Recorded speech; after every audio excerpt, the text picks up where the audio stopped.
Mes chers amis et collègues, bonjour. Le statut de l'erreur est absolument important dans le processus de l'apprentissage parce que l'erreur a une place dans ce processus. Et bien sûr, on ne peut pas apprendre sans faire de fautes et avoir de l'incertitude sur nos apprentissages. L'erreur est normale. Il ne faut pas la considérer comme un symptôme d'avoir mal travaillé. Par contre, l'erreur est un symptôme d'être en cours d'apprendre. Il faut la décomplexer dans ce domaine et avoir de la patience vis-à-vis des enfants quand ils se trompent. La première question qui se pose ici, pourquoi l'erreur est importante dans ce processus? La réponse, quand un enfant se trompe, que fait son cerveau? Son cerveau rebondit et il développe ce qu'on appelle la flexibilité cognitive. Qu'est-ce que la flexibilité cognitive? La flexibilité cognitive, c'est une compétence parmi les compétences exécutives que les enfants doivent développer dès les premières années de vie dans un environnement physiologique. C'est aussi tout ce qui permet à notre cerveau de détecter une erreur et suite à sa détection, on réajuste nos stratégies pour atteindre nos objectifs. La science appelle cette opération la créativité. Alors, qu'est-ce qu'on peut déduire et dire? On peut déduire et dire que l'erreur développe la créativité chez les enfants. Je vais développer plus avec une démonstration scientifique sur le parcours de l'erreur une fois détectée dans notre cerveau. Mais avant, nous devons savoir que aujourd'hui, grâce aux imageries cérébrales fonctionnelles, aux IRM, aussi les expériences qui sont menées dans les centres de recherche pour le développement de l'enfant, les neuroscientifiques ont pu nous décrire le fonctionnement strict normal de notre cerveau pendant le parcours de l'erreur. La deuxième question qui se pose, avant de passer à la démonstration, qu'est-ce que c'est que apprendre chez les espèces humaines, ou bien quelle est la définition du mot apprendre, la définition scientifique?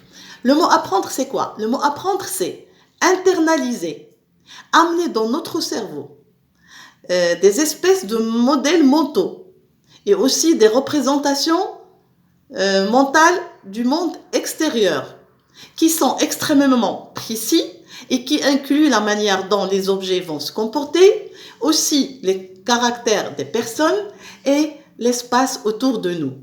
Que se passe-t-il dans notre cerveau quand on apprend? Quand on apprend, le cerveau projette des hypothèses de prédiction.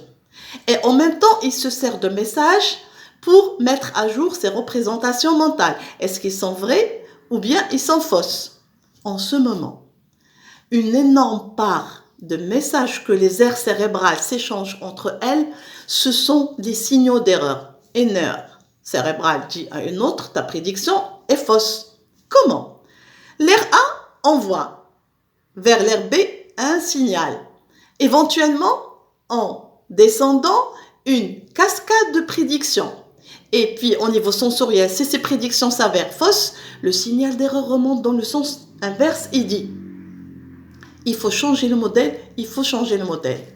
Quel est le rôle de ce signal d'erreur? Alors, il a un rôle très important.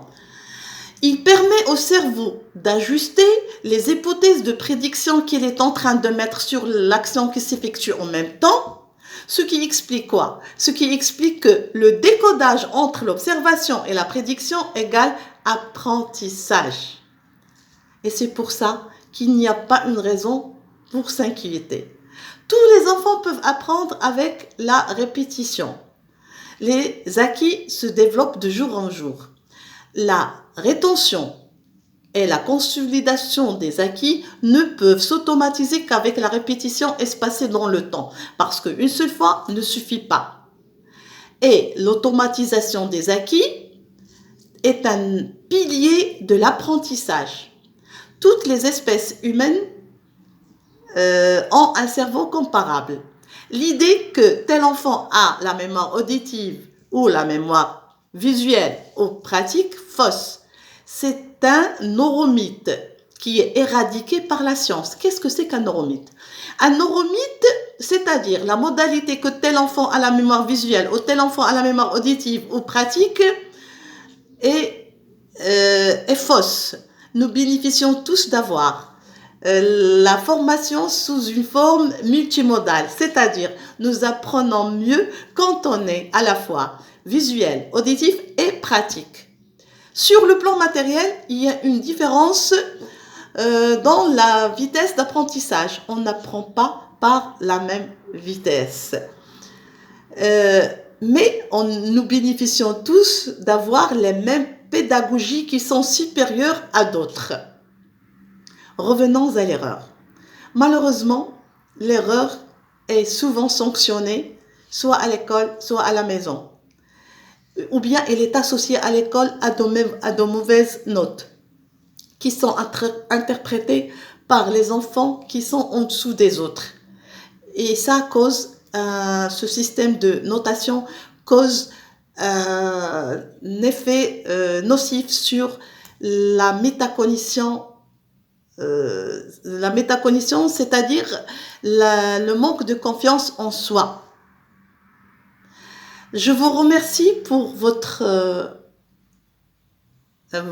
attention et je vous dis ma référence toujours c'est le livre Apprendre du neuroscientifique, psychologue et cognitiviste Stanislas Dehaene. Merci.